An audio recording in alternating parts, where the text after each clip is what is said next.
BCom part third subject banking and financial management paper second banking and financial system का एक महत्वपूर्ण topic है अंतर्राष्ट्रीय मुद्रा कोष इंटरनेशनल मॉनेटरी फंड। द्वितीय विश्व युद्ध के पश्चात विश्व की मौद्रिक अर्थव्यवस्था में उत्पन्न गतिरोध को दूर करने हेतु 1944 में मौद्रिक विशेषज्ञों ने अमेरिका के ब्रेटन वुड्स नामक स्थान पर आयोजित सम्मेलन में विभिन्न मौद्रिक योजनाओं पर विचार विमर्श किया। इन योजनाओं का उद्देश्य अंतर्राष्ट्रीय मौद्रिक व्यवस्था में सुधार करना था। पर्याप्त विचार विमर्श करने के पश्चात इस सम्मेलन में दो मौद्रिक संस्थाओं की स्थापना का निर्णय लिया गया।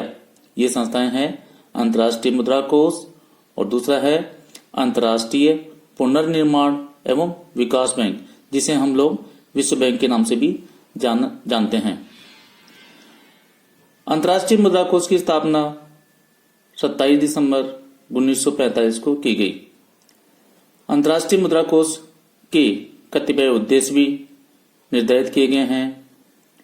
कोष के स्थापित करने का मुख्य उद्देश्य एक ऐसी अंतर्राष्ट्रीय मौद्रिक व्यवस्था को स्थापित करना था जो स्वर्णमान के अंतर्राष्ट्रीय अथवा बाहरी लाभों को प्राप्त कर सके एवं स्वर्णमान के जो आंतरिक दोष थे उनको कम किया जा सके। इसके अतिरिक्त इसका उद्देश्य यह भी था कि पत्र मुद्रा पेपर मनी के आंतरिक लाभों को प्राप्त किया जा सके और उसके बढ़ाए दोषों को दूर किया जा सके। संक्षेप में कोष का लक्ष्य था स्वर्णमान और अपरिवर्तनशील पत्र मुद्रा के बीच मिलीजुली व्यवस्था स्थापित करना। इसलिए उसे व्यवस्था की संज्ञा दी गई कि IMF एक स्वर्ण मान की बदली हुई व्यवस्था है। IMF is a gold standard slightly अल्टरेड। अंतर्राष्ट्रीय मुद्रा कोष के निम्नलिखित उद्देश्य हैं। पहला उद्देश्य है अंतर्राष्ट्रीय मौद्रिक सहयोग इंटरनेशनल मॉनेटरी कोऑपरेशन। इसका सबसे महत्वपूर्ण उद्देश्य एक स्थायी संस्था द्वारा विश्व के विभिन्न देशों में मौद्रिक सहयोग स्थापित करना, उसे प्रोत्साहित देना एवं मौद्रिक समस्याओं को आपसी सहयोग तथा परामर्श से हल करना है। दूसरा उद्देश्य था इसका विदेशी विनिमय दरों में स्थिरता स्थापित करना, to establish foreign exchange rates. स्वर्णमान के खंडन के बाद विभिन्न देशों की विनिमय दरों में बहुत अधिक उतार चढ़ाव होने लगे थे और उनमें भारी अस्थिरता उत्पन्न हो गई थी। विनिमय दरों में प्रतिस्पर्धात्मक अवमूल्यन कॉम्पिटिटिव डीवैल्यूएशन की नीति ने भयंकर रूप धारण कर लिया था। इन कारणों से विदेशी व्यापार में अनेक बाधाएं उत्पन्न हो गई थी, जिससे उसकी मात्रा भी कम हो गई थी। अतः कोष को स्थापित करने का यह भी उद्देश्य था कि विनिमय दरों में अस्थिरता को दूर किया जाकर उनमें स्थिरता लाई जाए एवं एक नियमित विनिमय व्यवस्था की स्थापना की जाए और प्रतिस्पर्धात्मक विनिमय अवमूल्यन कॉम्पिटिटिव एक्सचेंज डिवैल्यूएशन को रोका जाए।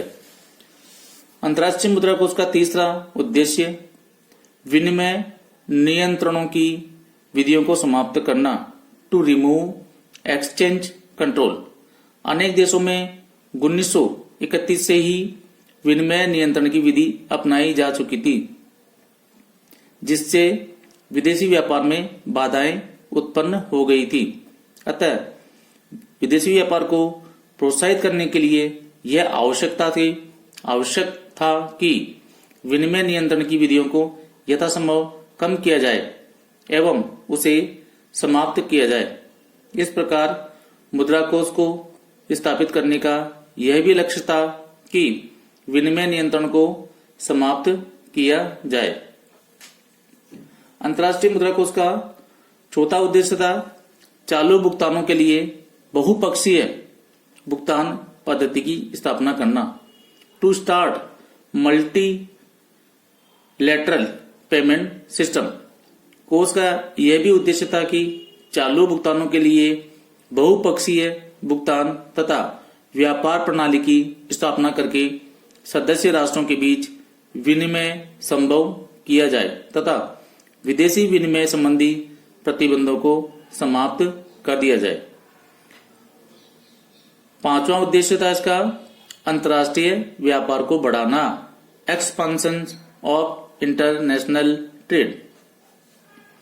युद्ध से पहले अंतर्राष्ट्रीय व्यापार में जो बाधाएं आ गई थी और जिनके कारण उसमें क्षति हुई थी, उन्हें दूर करके अंतर्राष्ट्रीय व्यापार को बढ़ाना एवं संतुलित विकास करना भी कोष का एक लक्ष्य था, ताकि सदस्य देशों में रोजगार का स्तर बढ़े और रोजगार अधिकतम बना रहे। अंतर्राष्ट्रीय मुद्रा कोष का छठा उद्देश्य था सदस्य राष्ट्रों के भुगतान संतुलनों में अस्थायी रूप से उत्पन्न कठिनाइयों को हल करने के लिए वित्तीय सहायता प्रदान करना। To help the member countries to meet temporary maladjustment in the balance of payment of member countries. अपने कोषों को उधार देकर सदस्य देशों की अस्थायी भुगतान संतुलन की कठिनाइयों को दूर करना भी कोष का लक्ष्य निर्धारित किया गया था। अंतिम उद्देश्य सदस्य देशों की भुगतान संतुलन संबंधी अस्थायी कठिनाइयों की अवधि को अपने कोष उधार देकर कम करना। To shorten the duration and lessen the degree of disequilibrium in the international balance of payment of members. अपने कोषों को उधार देकर सदस्य देशों के भुगतान संतुलन संबंधी अस्थायी कठिनाइयों की अवधि को कम करना भी कोष का लक्ष्य था। संक्षेप में यह कहा जा सकता है कि आईएमएफ का उद्देश्य अंतर्राष्ट्रीय मौद्रिक सहयोग को बढ़ाना, विनिमय दरों में स्थायित्व लाना, विदेशी विनिमय संबंधी प्रतिबंधों को दूर करना, बहुपक्षीय भुगतान पद्धति को जन्म देना। इस प्रकार कोष अंतर्राष्ट्रीय मौद्रिक सहयोग को प्रोत्साहन देता है। प्रतिकूल भुगतान संतुलन की स्थिति में कोष अपने पास से ऋण देकर अस्थायी हल प्रदान करता है।